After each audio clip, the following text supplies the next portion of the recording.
morning. Thanks for having us. Thanks for hosting us today. Of course. How are you doing? Good, thank you. How are you? Looking lovely. Thank you. A little tired though. Last week was very, very hectic for us here. So we were frozen. Have you recouped? Yes, for the most part. We're good. Back to normal. Thought all defrosted out. Thank God. Now it's almost like yes. Now we can wear t-shirts. Yep, that's good. So, who is Christine Tchalla? For what we know, she is this engineer who has worked in oil and gas for the longest time. What else is there to know? Where did you start your journey? Where did you go to school? Where did you go? So I started back in college, Texas A&M, Kingsville. So I'm not an Aggie, I'm a Javelina, close to the border. So I went to school in Kingsville, and I started working while I was in school because back then we were right before the economic crisis of 2008. So I figured by the time I graduate, I need to have a little bit of experience. Okay. So I started working in the oil fields, literally in the oil fields. So you were working, or was it internship? I was working. I was getting paid, yes. So I'd go to school in the morning through the afternoon and then go to the field and work. It all started as an internship first in the summer. I worked for CGF Coke. We create charcoal and coke for the coke industry. And after that internship, I thought to myself, who has ever thought about asking for work after an internship ends? Usually they call it a co-op because you're going to school at the same time. So I requested a co-op, and my boss granted it because they needed the hands. So that's how I started back in 2008. And here we are, 2021, and I'm still in the oil field. Wow. So you literally started working before you graduated? Correct. Wow. It's like, I don't know. I feel like I've not heard a lot of people doing that in that industry. I feel like it's mainly for doctors. They do what they call it, residency and things like that. Yeah. So let me just ask before we move to the next question. How did you get that? Is that a program that school offer, or is it just you looking into it? Girl, hustling at its finest. You call people. You get a lot of no's because nobody wants to hire an intern who doesn't know anything, right? That's a liability. But I called, and this company decided to take a chance on me. So actually, sometimes it means that no does not mean the end. Oh yes, take no as a let me try 10 times harder. Okay. Wow. So where did you start your academic journey? Was it in the US or Cameroon? Yes. Or? So I went to high school in Cameroon up until my sophomore year. So sophomore, junior year, which is in Cameroonian terms, which is lower six. Okay. In American terms, it's junior year. So Francophone terms is seconde. So I finished that and then came here, finished high school, and then went to college right after. So I guess, half of my education was in Cameroon and the last half was here. So from that, did you learn anything in Cameroon that serves you today? Boarding school. Oh, you went to boarding school? Yes, okay. I'm a sicarette. Yes, I'm a sicarette. So boarding school taught me the hustle. Okay. Boarding school is survival of the fittest. What do you mean? You go in there and everybody's from different backgrounds, and you have to figure out how to make it work. You come from this sheltered home where you're friends with your parents' friends. You guys have your little circle, and you go to boarding school where everybody's from every socioeconomic class you can think of.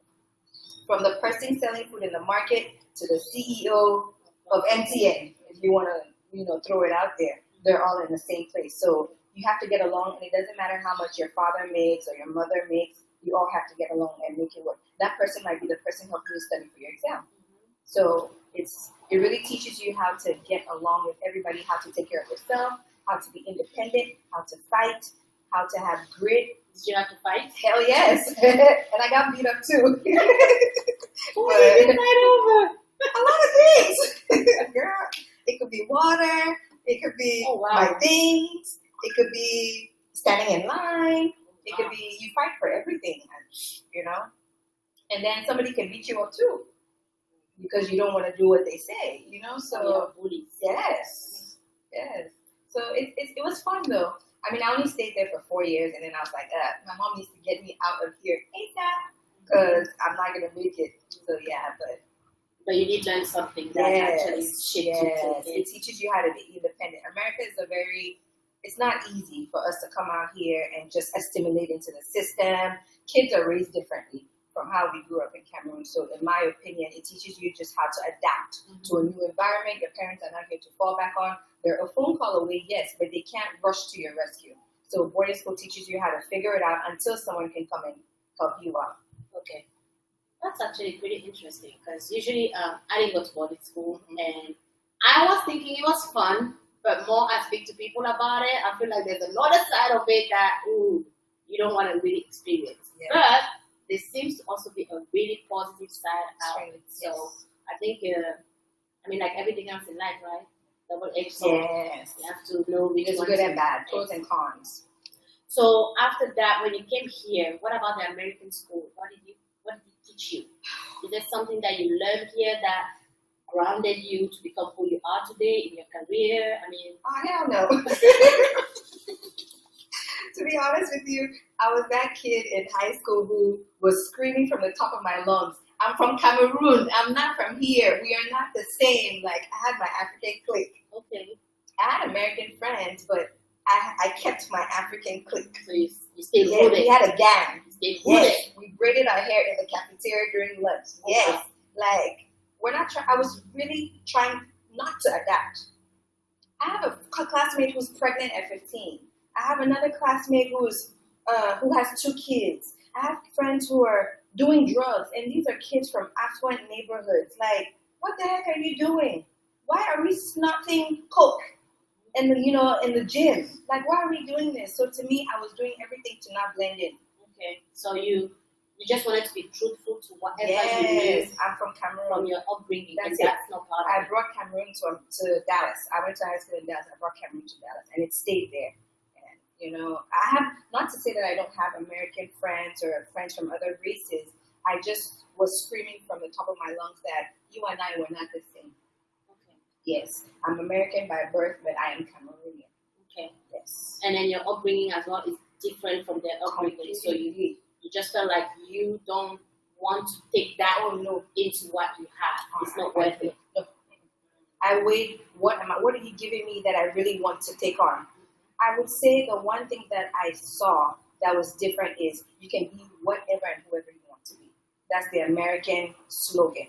So that American dream is true? Yes. You can come to America and make something of yourself with nothing, coming from nothing. That's what I picked up when I came. So, is that an example, for example, that makes you have that idea? I saw children who came from the hood, and children who were coming to school in Mercedes. Okay. And we're both we're learning the same thing, we're given the same opportunities. Granted, your parents have more money so they can pull some strings, but you're given the same opportunities. And if you, who doesn't have anything, fights a little bit harder, you can make it as well. Nothing is stopping you. You might have to work 10 times harder, but you can make it. Knowing what you know about this country and our original country, would you say that also applies to Cameroon? As in, if you all go to the same school, because I did private and I did public school. Mm-hmm. And public school, you meet all kind of kids, even in private sometimes, because back home, you may not have money, but you might have an uncle sponsoring you and wanting you to have the best, so you find yourself in those expensive schools. So being in a public school, I met a lot of kids from different backgrounds and socio-economical status, and just like you said, some will walk to school, while others are picked by drivers in fancy and nice cars. But then, would you say it's the same? As in, would you think that the chances of the one that is walking to school to make it are equally as good as the one that has a parent that can pull strings back home? Unfortunately, I don't think it's the same. I don't think people who come from different classes are afforded the same opportunities, because from what I have seen growing up and the people I know, Cameroon is all about your connections. And someone, just because you and I go to school together and I walk to school and you get dropped off, it doesn't mean when I get out of school or when we get out of school, I have a job waiting for me. I might be your driver, to be honest with you. Or I might be your security guard. Yeah. Or I may not even have a job at all, because my pride won't allow me to be an educated person, lowering my standards for a paycheck. So I don't think Cameroon is the same. In America, though, for crying out loud, my UPS delivery guy could be a CEO tomorrow. He literally could be the one I'm calling asking for a job. So I don't think Cameroon is the same, unfortunately. So when you look at the way us girls are brought up back home, and you look at the way American girls are brought up, I'm just thinking an example.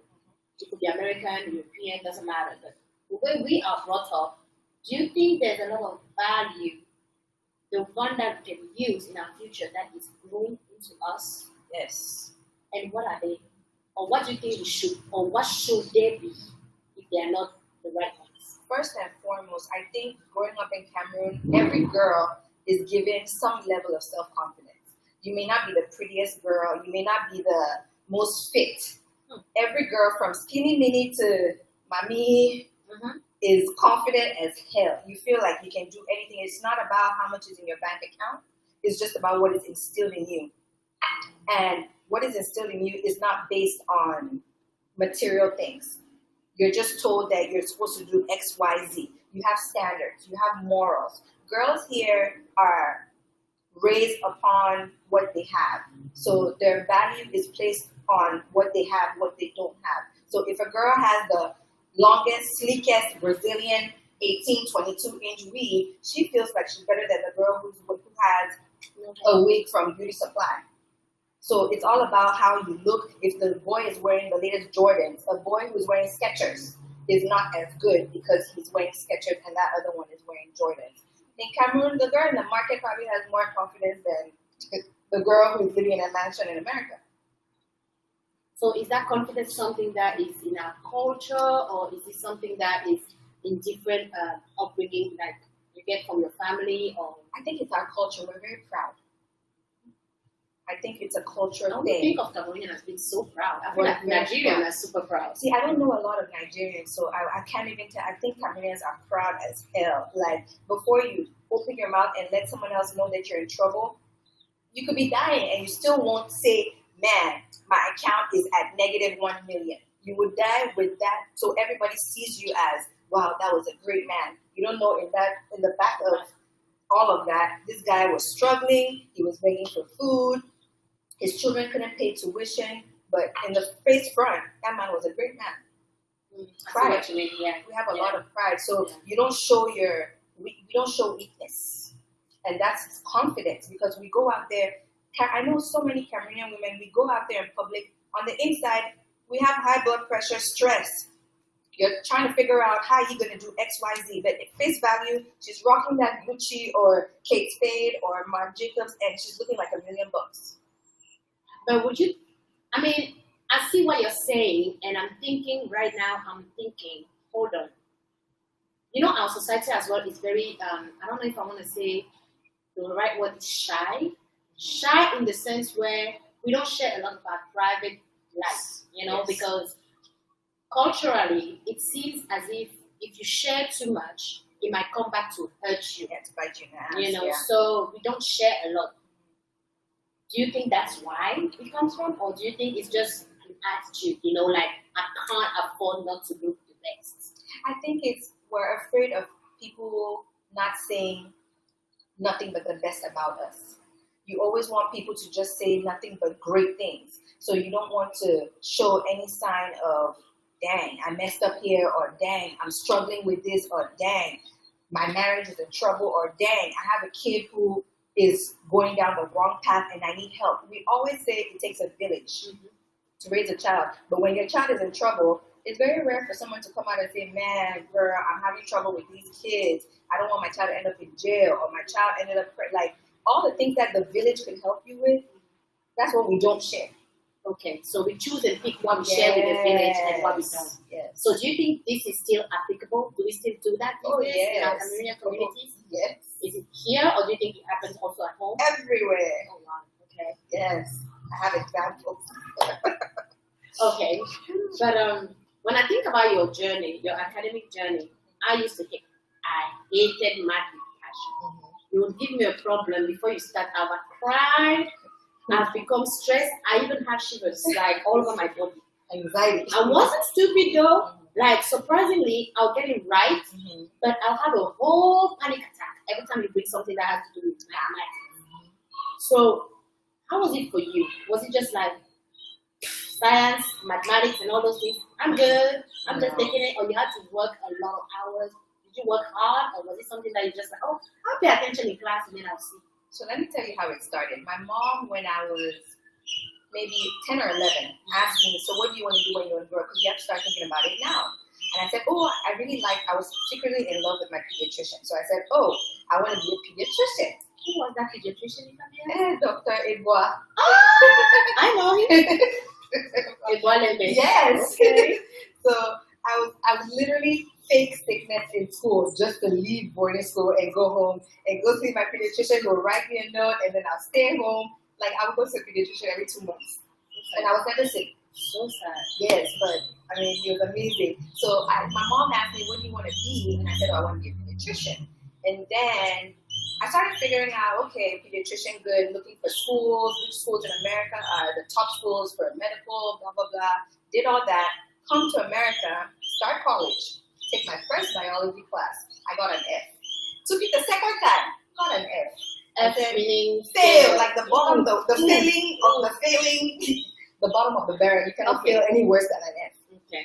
And I said, hey, this pediatrician, hey, how is it gonna, happen without biology? And then I said, okay, let me find another career. I'm good at chemistry. I'm good at math. What else can I do that would take those two subjects? Started researching engineering because my dad was an engineer. I said, okay, engineering, but I don't like physics. I don't like, chemical engineering. Oh, chemistry and math. I'm good at this. How much does it make? Because honestly, I pick jobs that pay a lot. Because what's the point of working if you're not going to get paid?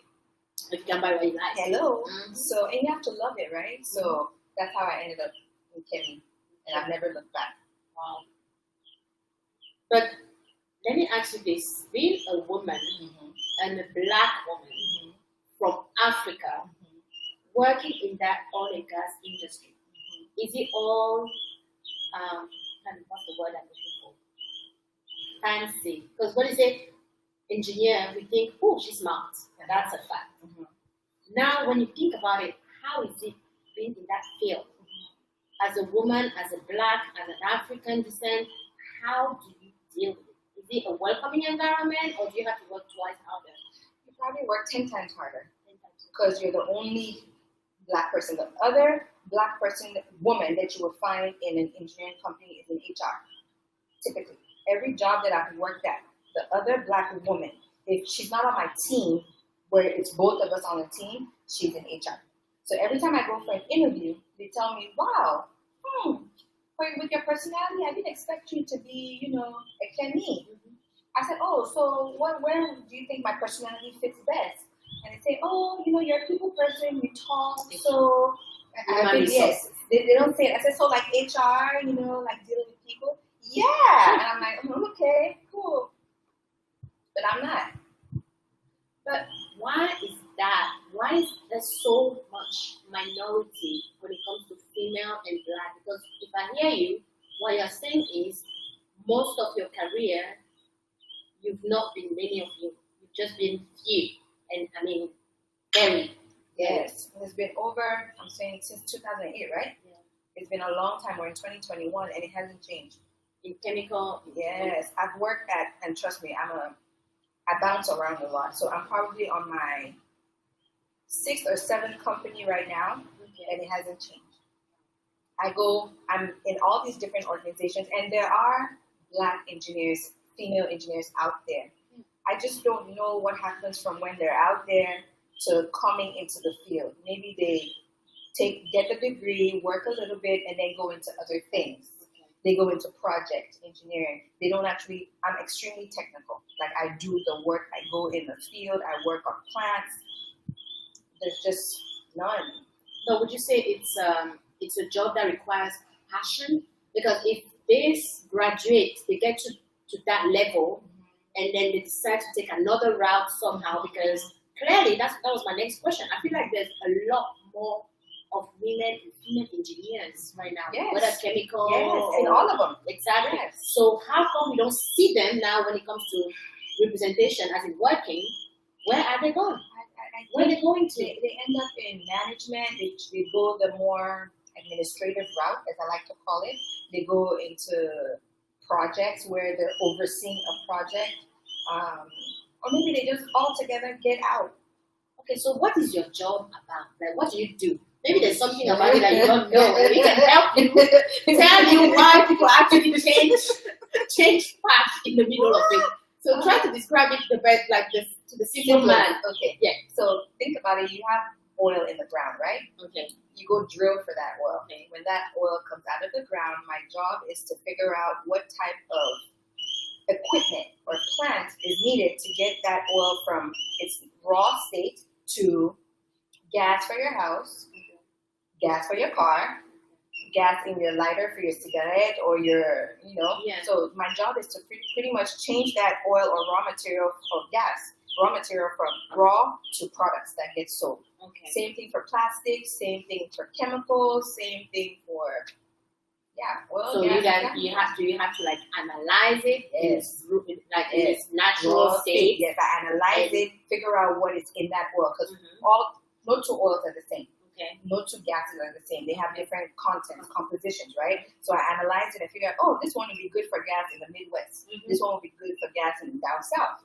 There's different grades for different areas. Okay. Or if you go offshore, I have to look at the ocean floor. If we drill too much, is it going to cause an earthquake in the ocean? And when it goes from the ocean, the floor of the ocean, how does it get to land? And how does it go from land all across the country? I thought that would be like somebody that does environmental studies or something. I work with them too to make sure that I don't destroy the environment. Okay. Yes. Okay. So we all work together. We structural, civil, chemical, mechanical, electrical.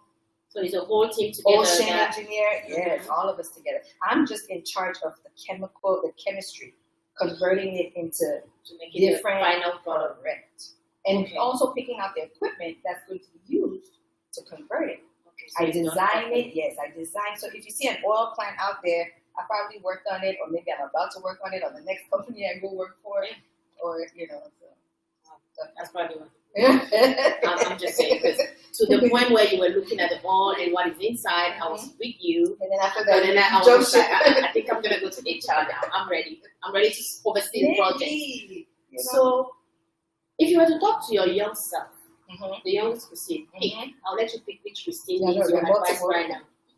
But I think the teenager usually is the one that we want to talk to because what do you know at 10? So that teenage phase before becoming the adult that you are today. Who would you talk to and what would you tell her? I would probably talk to college Christine. Yes, okay. Teenage Christine was still okay. I wasn't partying as much. Okay. College Christine partied way too much. Okay. And I took for granted the fact that there's a lot of work to put in going from college to adult. There's a transition where you're still under your parents' wing, where you have guidance. When you get out from college to you're an adult, the hustle is real, especially in my industry. And I think that discipline kind of was shaky because I was partying way too much. At some point, my mom literally said, you need to quit school and go work at that club that you're going to every weekend.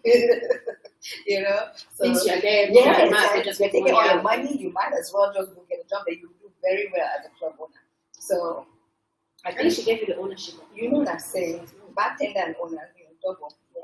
But I think my discipline kind of wavered there, and I could have done a lot more because it seeped into my adult life.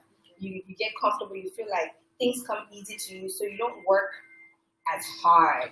You take it for granted, and I think it's like a muscle. When you work out, you work a muscle. When you don't work out that discipline muscle, it slacks off. It gets weak, and because things come, you just take it for granted that it's always going to come.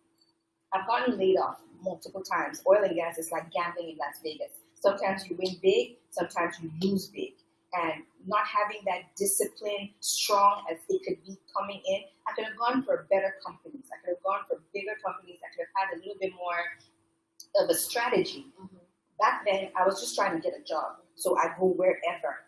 But there are probably opportunities that I could have taken because of my background. I had worked so hard to have experience coming out of college. I didn't really use that to the best of my ability. Who comes out of college with like almost 2 years worth of experience? And I went to the first person who would hire me, which was a contract job. I could have had a full-time position at Chevron, Shell, big names. And by now I would have been a manager versus being a senior engineer and just going all over. You know, I've had a little bit more stability in the industry and use those networks to my advantage. Right now, what's working to my advantage is my experience. So that's why I keep getting hired. But so you tell young Christine, slow down, like yes, keep like focus. Focus a little bit more. You know, you can party. As you know, there's no rush to always Prioritize. Know your priorities. Yes, it's very important. It looks like if you don't go to that party, oh my God! But parties will be there. And how do you cope with hardship? Like, did you ever in your entire journey have a moment where you felt like, oh my goodness, what's going on here? How am I going to get out of this? And how did you get out of it?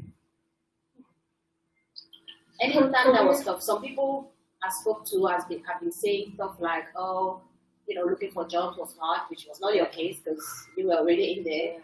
Maybe some were saying they cried, they prayed. People are different mechanisms to cope. So is that a time where you were a little bit like, I don't know, down, worried, and you felt hopeless? You didn't know if things would get better or not, and how did you get out of it?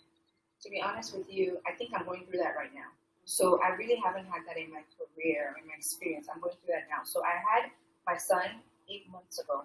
After maternity leave, I asked for an extended 2 months so I can have 6 months right about at home with him. As soon as I got back to work, I got laid off.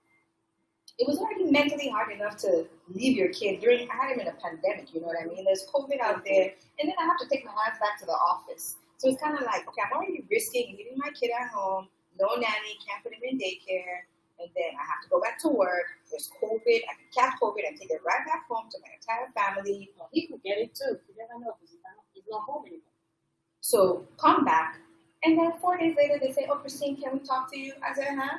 And I already knew what was going on. And they're like, yeah, you know, because of COVID. I'm like, just get to the point. Literally, I told my director to get to the point. What is it? Oh, we're going to have to lay you off. Cool.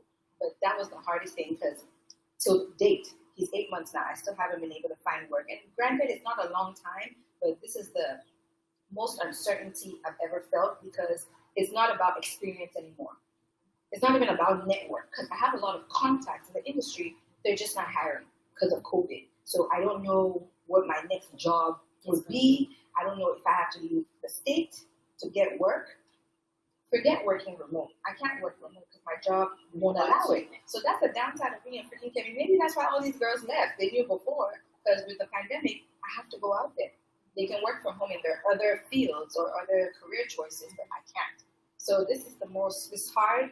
I'm not out of it yet, but, you know, I'm thinking about a career change because this is the first time where I can't do what I love to do. I have to go do something else that would hopefully keep me employed, get money, take care of my family, and still find some kind of joy and peace for yourself. Correct.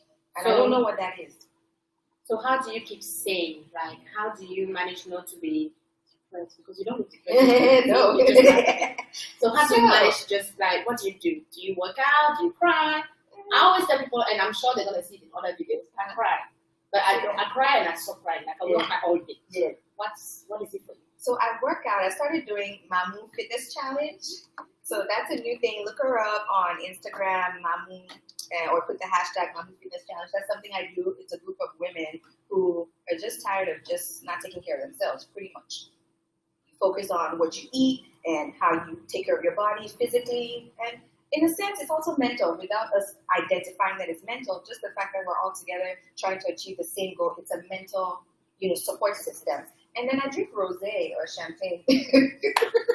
Okay. Is that in the Mammoth Challenge? It's not, but you gotta do what you gotta do. Okay. So I drink rosé and I work out, and I have a good bunch of friends that we kind of just support each other. We're all moms. The people you keep around you are extremely essential in achieving the goals that you want for yourself.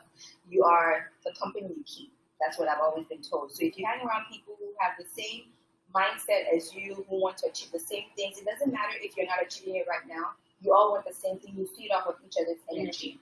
And so at some point, you will eventually get there. So I keep a really good, close, tight-knit circle of friends. Well, that's very important because I feel like the right one can help you, and not just help you as in They will help you find a job, but they will also help you keep grounded in your head. Because the way I function, if my head is not right, there's nothing else. I just want to be correct. What would you tell a young girl who will look at you right now, or even another woman, you never know, that will be looking at you right now and just be like, well, these kids who go to America, you've been sent to Europe, that's why life is easy for you. I always, and I'm trying to repeat it to as many people I can reach, that the fact that somebody went abroad does not mean they have it all easy. And I feel like people don't realize how tough it is. Yes. I mean, granted, it's different in Cameroon. It's also tough. It's a whole different level of toughness. So what would you tell her? Like, what would you want her to know and keep in mind? Because nowadays, we have a different image from TV. Yes. Back in my days, we had Beverly Hills and, college was it was fun. Yes. Exactly. Ireland is not exactly Beverly Hills. Nope. So what do you want her to know? America is not the land of milk and honey. Okay. I have a deceased uncle who used to say, "Oh, I want to go to America, the land of milk and honey," and he came here and quickly went back. America doesn't have a good work-life balance. We have to work hard to have a work-life balance. We wake up in the morning, kids get dropped off at school, you go to work 7 to 5. It's not 9 to 5. It's 7 to 5. You pick up your kids. The average parent is working from sun up to sundown. I haven't slept more than 4 hours in the last 8 months. That's America. In Cameroon, you have help. You have family. So while you may not have the ditzy life like America, you have peace of mind. You have support systems. You have people close to you where you have joy in your heart. Here, our bank accounts might have more, but our bills are not less. And the more the bank account are following the bills too. The bills go up. Mm-hmm. We don't own the land that we live on. We don't have a village to escape to and say, oh, let me go relax in the village. We have to fly somewhere to go relax. And to fly there, it's going to cost you $600. And if you have 2.5 kids and a husband, do the math. And then you have to pay for a hotel. You have car notes. You have mortgages. You have bills. And then after the snowstorm, the electricity bill might be $20,000 for all we know. Gas bill is going to be what it's going to be. Damage to your house. A house that you don't even own. You have to fix it. So our stress is yay high. So someone in Cameroon should not look at us and look at the big house and say, wow, you're living the good life. We don't own the house. Not yet. We still have 30 years to go to own the house. The house that you live in, you probably own it. It's your family home. Nobody will ever come kick you out of it, whether you have a job or not. So it's just a different lifestyle, different. And it looks nice, but don't get sold into the looking nice. So basically, you're trying to tell her to be aware of the glitters. Yes, look at it critically. Okay. Don't just be sold by the glittery stuff, the shiny stuff, because it's not always what it is. I want to add something because we have braids on right now. Uh-huh. Those braids right here in this American land, they are luxury. I'm sorry, but you have to say it. Yeah, I didn't even pay for it, so please don't think I paid. But it's luxury. Yeah. Like before somebody decides to have braids like this is not in Cameroon. They get it like no time. Market like this. Nobody braids their hair this long. You have to think about this budget. You save. Oh my goodness. So when you look at the way Cameroon is at the moment, what can be done to help women and girls to be better?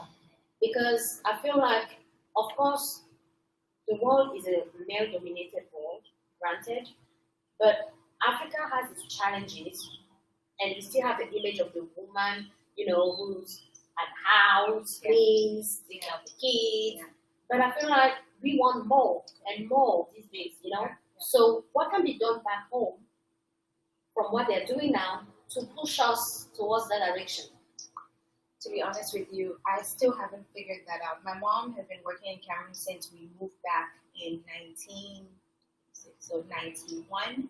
We moved back to Cameroon officially. So my mom has been working there as an HR director since then. And I always looked at her and said, but mommy, why don't you get a better job where you get paid more? Why don't you, move up? By now you could be VP, senior VP. Why are you just a director?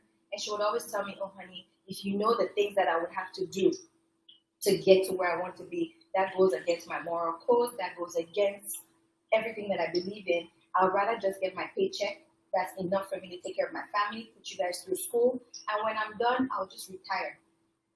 I don't know Cameroon other than what my mom has shown me, and it's either you're doing sexual favors for somebody or you're working 20 times harder than your male counterpart, which means that as a woman, you don't have time for yourself, let alone your kids. You lose your mind because you're doing all the work, and somebody else is going to take credit for your work just so you can get one step higher. Just a little bit. It's not even what you deserve.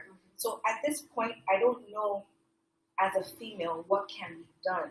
You feel like we are still constricted in this. We're limited. We're in a cage. Yeah, and to get out of that cage, there's so much a woman would have to do that for her own peace of mind. I don't know if it's something that I would say, I mean, go for it, push. I don't know.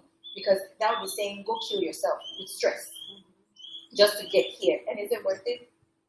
And then you want to have a family, and then you want to have a life. Is it worth it? I don't know, frankly. So it will be a personal call. Yes. But the truth of the matter is we're still very limited in our country. I have an aunt who's at the top. I have my mom who's at the top in her department.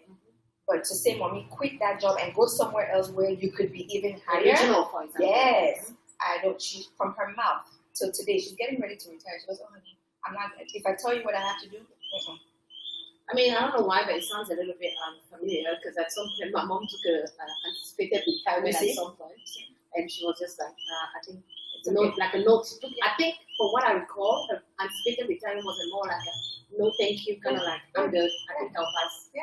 Which is maybe I'll give you a little bit to find out. You just get your benefits. You get what you can get without to help. So I think back then my mom requested tuition. So that was her own way of moving up. But it's not, you don't get the shiny company acknowledgement, but you get what you need to take care of your kids.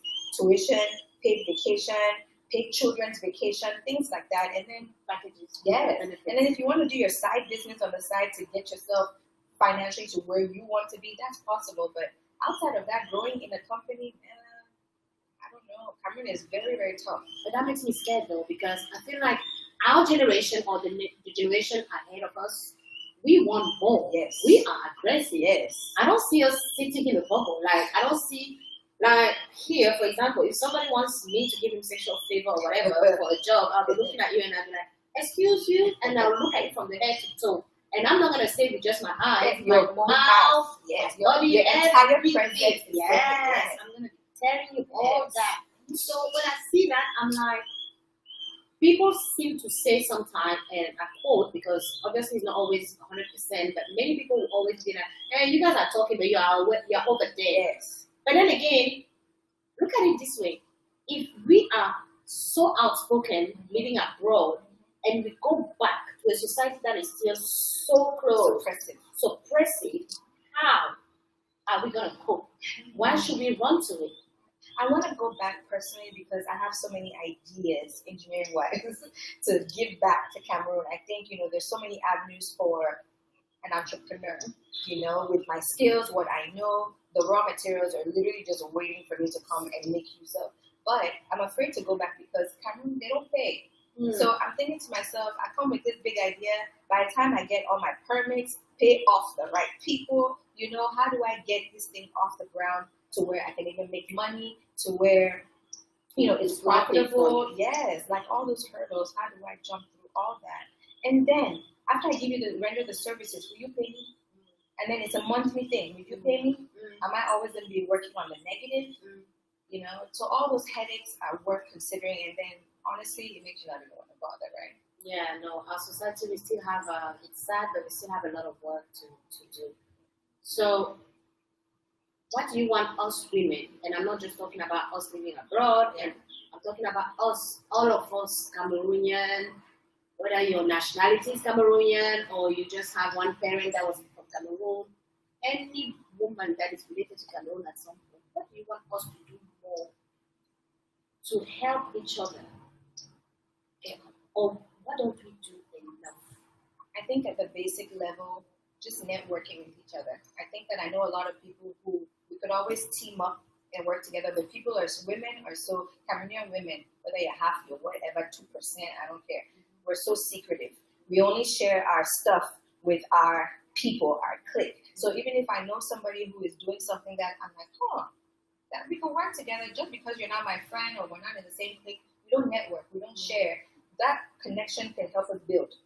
We could double our efforts and do something grander, but we don't do that. And I notice that a lot because my friends are part of multiple cliques and I'm kind of in the middle. I'm friends with everybody and I know that this person could work well with this person, but because they're not friends, everybody stays.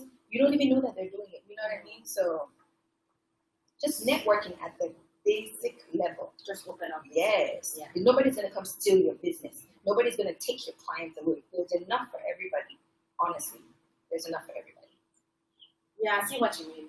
I think I can relate to what you mean because, I mean, it's a phenomenon that also happened back home. You know, even when you look for a job, people will get jobs from, instead of getting the most qualified person, they will get the person that is recommended by somebody who, even though that person is the dumbest person on the planet. Exactly. Yeah. So I think I see what you're saying. So we're almost at the end. The last question: being a mom, being a wife, how do you reconcile everything with the kind of job that you do? Where do you find time for you? That's what I'm asking. Basically, like how? I think because you have to find time for the boo. You have to find time for the boo boo. Yes. You know. So and then you need time. I try to sneak off at least 2 hours every 2 weeks to either go get a mani-pedi or get a facial, or at 2 a.m. when my son goes back to sleep, that's my me time. So, you know, you make it work however it happens. I don't have a dedicated, oh my gosh, from this time to this time is Christine time. Not really. I try to squeeze it in when I can. Sometimes I don't do it, but, you know, self-care comes in different forms. It could be 2 seconds here, it could be 5 minutes there, it could be whatever you can get, frankly. And finally, what is your message or advice to other women out there like us, like Cameroon women in general? Yes. Whatever your background, whatever your national, your ethnicity, whatever your social, economical status. Don't limit yourself. Your dreams are important. Listen to your instincts. Our instincts always tell us what is good for us, but we try to dumb it down because we have voices of our parents in our head, our friends, or just society in general saying, oh no, you shouldn't be doing that. How can you do that? I have a friend who has 5 kids. She lives in Congo. Her family is in Point Noir in Congo. 5 kids, husband, been working for the last maybe 15 years. She literally told her husband, I've had my kids, I've been working, I want to be a doctor. She quit, she moved to the States, did the MCAT, passed, got into medical school, and she's in medical school. People want to look at her and think, but you already have a good job, you get paid good, you have your family, why would you leave your husband and your kids because you want to go to med school? What is that going to do for you? Her dream was to be a doctor. So in following her example, go for what you're passionate about. When you die, you won't die in your grave and be sitting there like, dang, I wish I would have done X, Y, Z, but this person told me no, that person would have said, why would you do that? Don't let people's voices get in your head. Do what is authentic to you, what gives you joy. When you're happy with you, you can be a happy wife, you can be a happy mom, you can be a happy friend, and that's the best of you that you want to give people. So trust your instincts, follow your dreams, and don't let somebody else stop you from achieving it. That's actually very good advice because I feel like we are so affected, you know, like we are so much under the influence of our society. So I hope people hear you loud and clear and decide to live your best life. Actually, yeah. Who can take you out? Yeah. Sure. Can I take this? No, that's my baby present. I can get you one though. Yes. Well, thank you. Yes. What a friend for. Besides me coming to your house, I'm trying to steal your flower, but thank you for seeing us and we'll see you soon.